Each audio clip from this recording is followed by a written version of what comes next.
Là, on vient de prendre la dernière photo de ces 2 journées de travail. On est avec monsieur le directeur de l'INAT qui a fait les invitations pour tout le monde. Il y a eu beaucoup de représentants de différents pays. Alors, la photo, elle est vraiment la synthèse de ces 2 journées. Oui, effectivement. Donc c'était une photo de groupe. Mais en fait, ce groupe a démarré il y a 3 ans, lorsqu'on a initié un projet entre la région de Sicile et la région et quelques régions tunisiennes, où l'idée était de développer des machines miniaturisées pour apporter une plus-value aux petits producteurs tunisiens, améliorer leur, en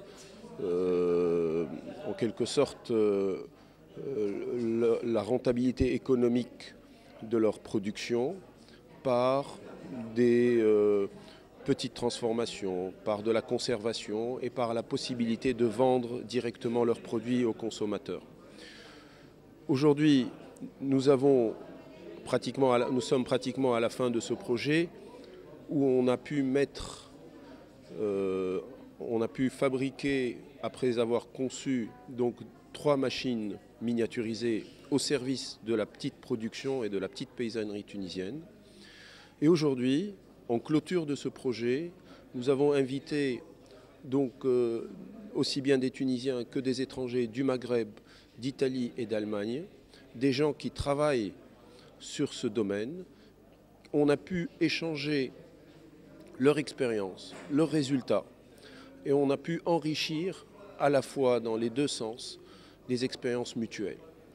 Nous considérons qu'un pas a été franchi et qu'il y a maintenant énormément de possibilités de collaboration dans les 2 sens pour développer un espace que je dirais méditerranéen ou euro-méditerranéen, où les échanges d'expériences et les échanges de technologies et de savoir-faire peuvent apporter quelque chose à notre région, cette belle région qu'est la Méditerranée.